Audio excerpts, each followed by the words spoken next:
ఏకాదశుల్లోకి తొలి ఏకాదశి ఉత్తమమైనది. మహావిష్ణువుకు అత్యంత ప్రీతిపాత్రమైనది.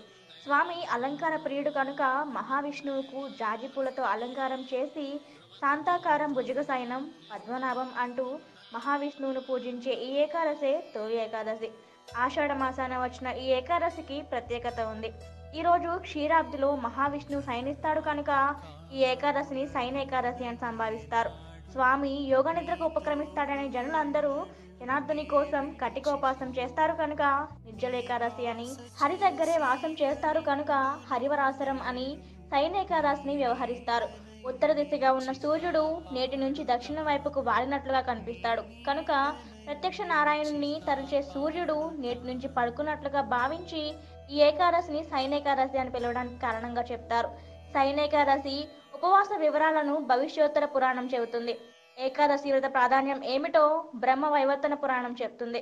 ఏకాదశి తర్వాత వచ్చే ద్వాదశి గడియల్లో చేసే అన్నదానానికి అనంతకోటి పుణ్యఫలాలు వస్తాయని చెప్తారు.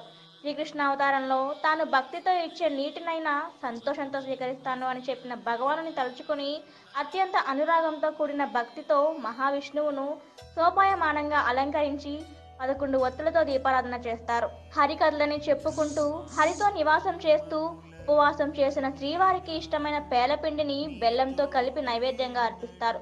ప్రతి వైష్ణవాలయంలోనూ స్వామికి పవలింపు సేవోత్సవం జరుపుతారు.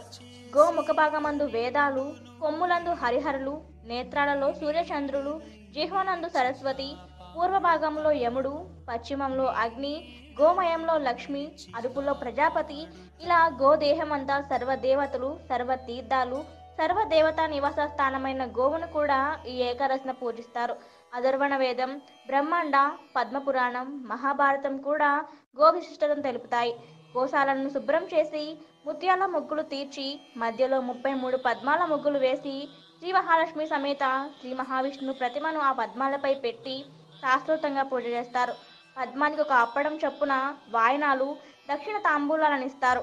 మహావిష్ణువు అత్యంత ప్రేమపాత్రమైన తులసమ్మ దగ్గర పద్మం ముగ్గు వేసి దీపం వెలిగించి వివిధ రకాల పండ్లను నివేదిస్తారు.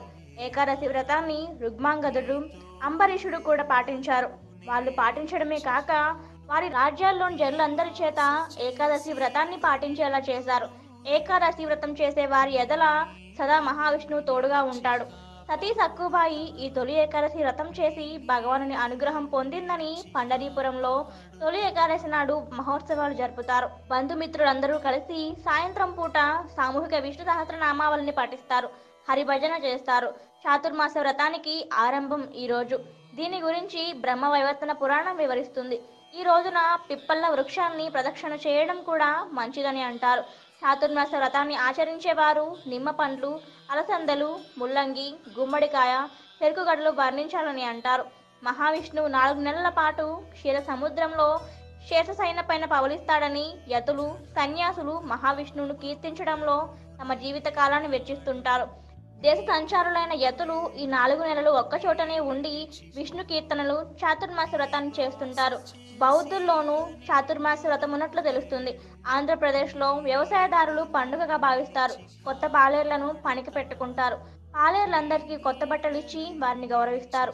ఈ రోజున అన్ని దేవాలయాలలో పేలాల పిండిని ప్రసాదంగా ఇస్తారు. పేలాలలో బెల్లపు పొడి మరియు యాలకుల పొడిని వేసి దంచి ఈ పేలాల పొడిని తయారు చేస్తారు.